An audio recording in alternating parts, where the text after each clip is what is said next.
The Vampire Maid by Hume Nisbet. It was the exact kind of abode that I had been looking after for weeks, for I was in that condition of mind when absolute renunciation of society was a necessity. I had become diffident of myself and wearied of my kind.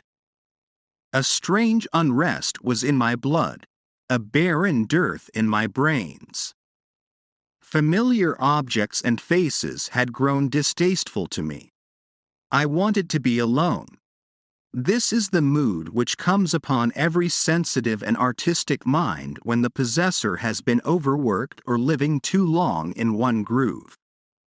It is nature's hint for him to seek pastures new, the sign that a retreat has become needful.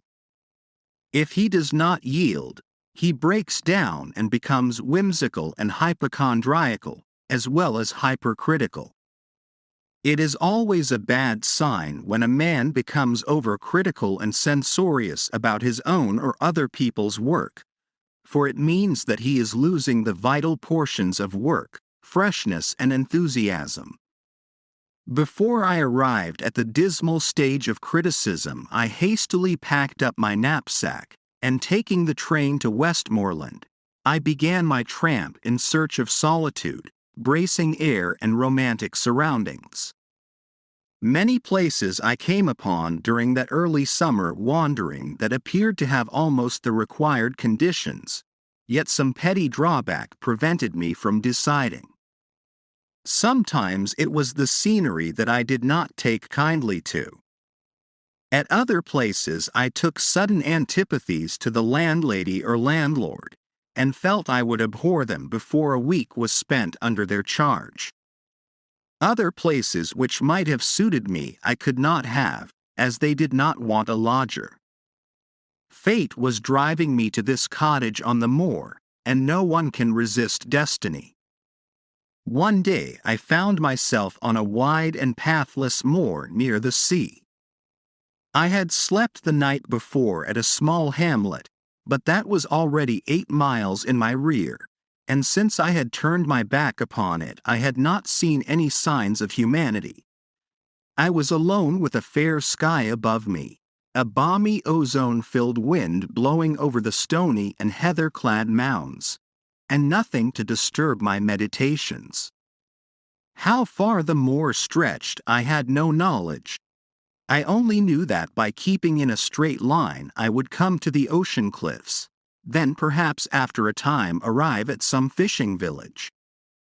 I had provisions in my knapsack, and being young did not fear a night under the stars. I was inhaling the delicious summer air and once more getting back the vigor and happiness I had lost. My city-dried brains were again becoming juicy. Thus hour after hour slid past me, with the paces, until I had covered about 15 miles since morning, when I saw before me in the distance a solitary stone-built cottage with roughly slated roof.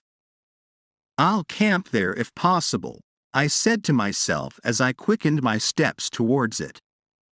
To one in search of a quiet, free life, nothing could have possibly been more suitable than this cottage. It stood on the edge of lofty cliffs, with its front door facing the moor and the backyard wall overlooking the ocean. The sound of the dancing waves struck upon my ears like a lullaby as I drew near. How they would thunder when the autumn gales came on and the seabirds fled shrieking to the shelter of the sedges. A small garden spread in front, surrounded by a dry stone wall just high enough for one to lean lazily upon when inclined.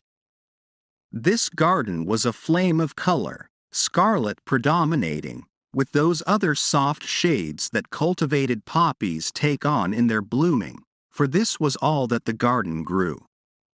As I approached, taking notice of this singular assortment of poppies and the orderly cleanness of the windows, the front door opened and a woman appeared who impressed me at once favorably as she leisurely came along the pathway to the gate and drew it back as if to welcome me. She was of middle age, and when young must have been remarkably good-looking. She was tall and still shapely, with smooth clear skin, regular features and a calm expression that at once gave me a sensation of rest. To my inquiries she said that she could give me both a sitting and bedroom, and invited me inside to see them.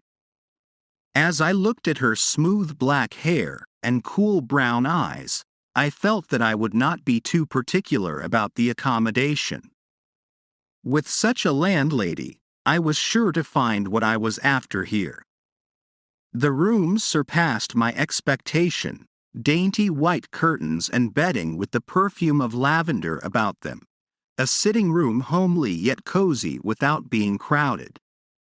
With a sigh of infinite relief, I flung down my knapsack and clinched the bargain. She was a widow with one daughter, whom I did not see the first day, as she was unwell and confined to her own room. But on the next day she was somewhat better, and then we met. The fare was simple, yet it suited me exactly for the time. Delicious milk and butter with homemade scones, fresh eggs and bacon. After a hearty tea, I went early to bed in a condition of perfect content with my quarters. Yet happy and tired out as I was, I had by no means a comfortable night. This I put down to the strange bed. I slept certainly, but my sleep was filled with dreams so that I woke late and unrefreshed. A good walk on the moor, however, restored me, and I returned with a fine appetite for breakfast.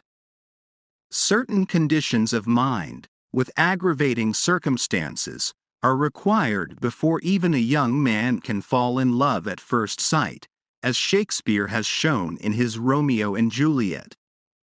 In the city, where many fair faces passed me every hour, I had remained like a stoic, yet no sooner did I enter the cottage after that morning walk than I succumbed instantly before the weird charms of my landlady's daughter, Ariadne Brunel. She was somewhat better this morning and able to meet me at breakfast, for we had our meals together while I was their lodger.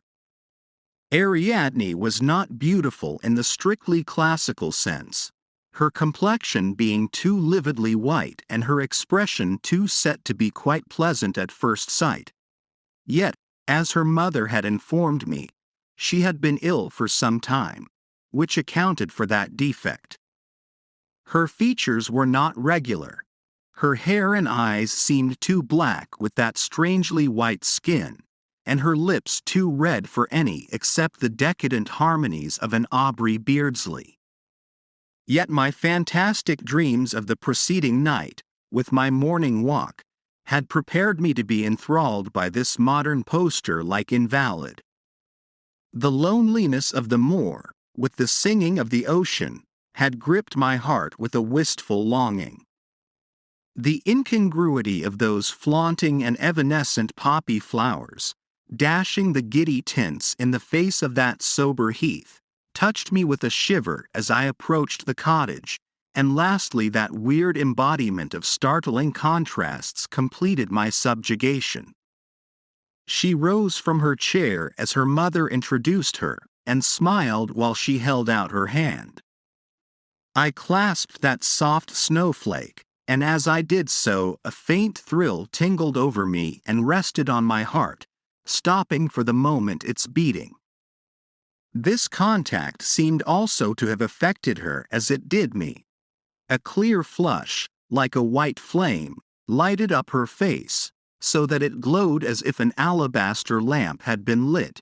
Her black eyes became softer and more humid as our glances crossed, and her scarlet lips grew moist. She was a living woman now, while before she had seemed half a corpse. She permitted her white slender hand to remain in mine longer than most people do at an introduction, and then she slowly withdrew it, still regarding me with steadfast eyes for a second or two afterwards.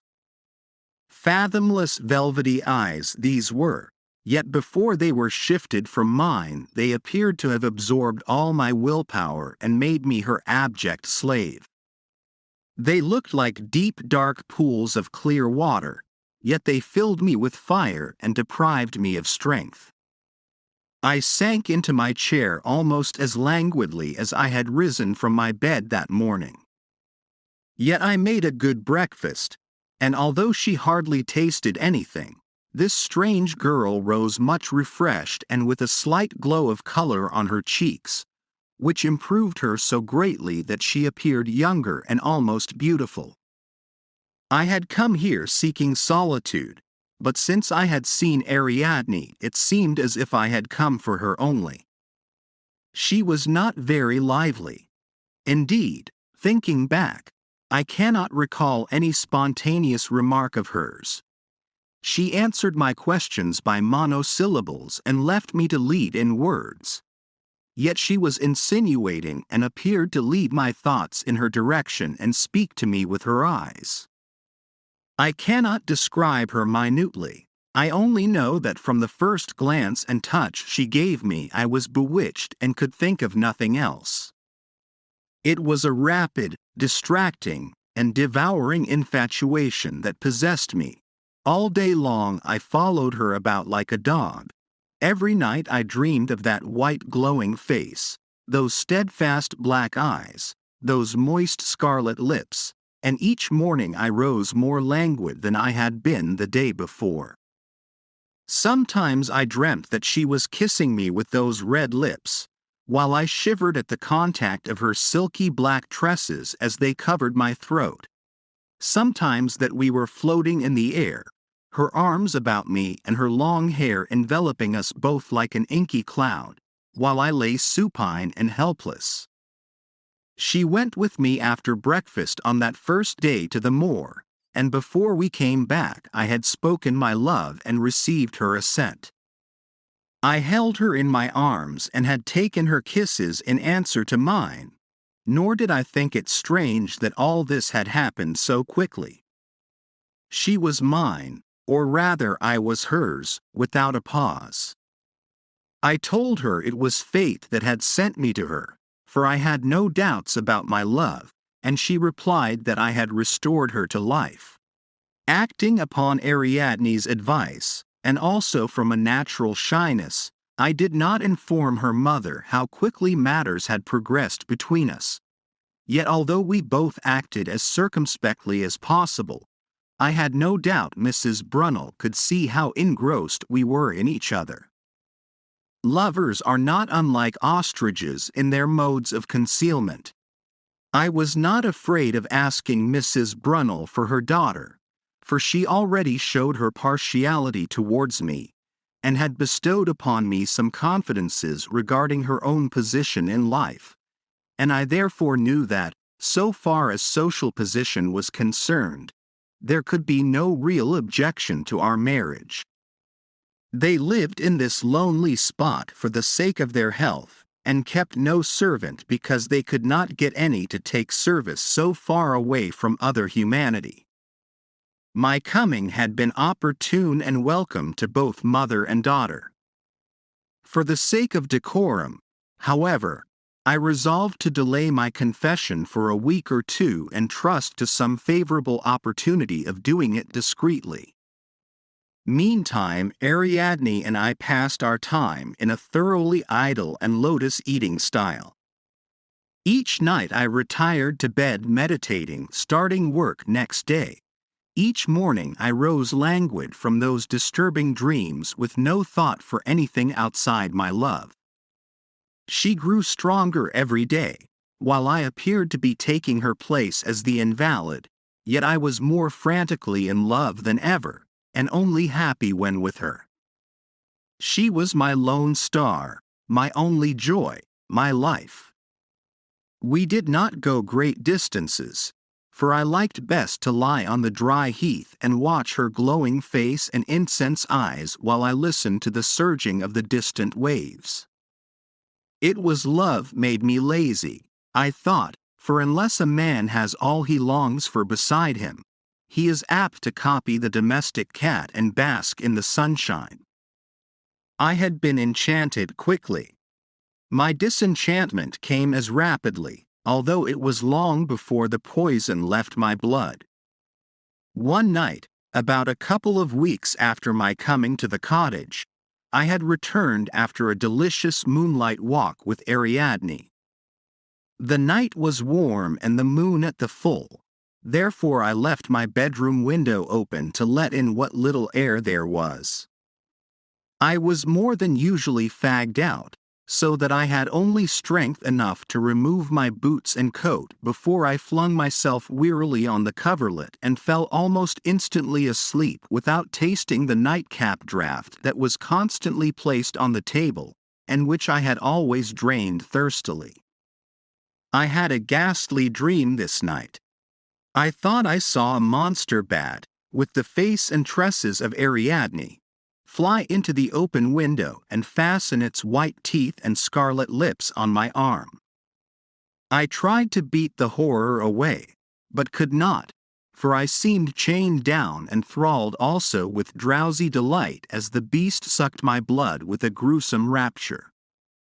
I looked out dreamily and saw a line of dead bodies of young men lying on the floor, each with a red mark on their arms, on the same part where the vampire was then sucking me, and I remembered having seen and wondered at such a mark on my own arm for the past fortnight. In a flash I understood the reason for my strange weakness, and at the same moment a sudden prick of pain roused me from my dreamy pleasure. The vampire in her eagerness had bitten a little too deeply that night, unaware that I had not tasted the drugged draught.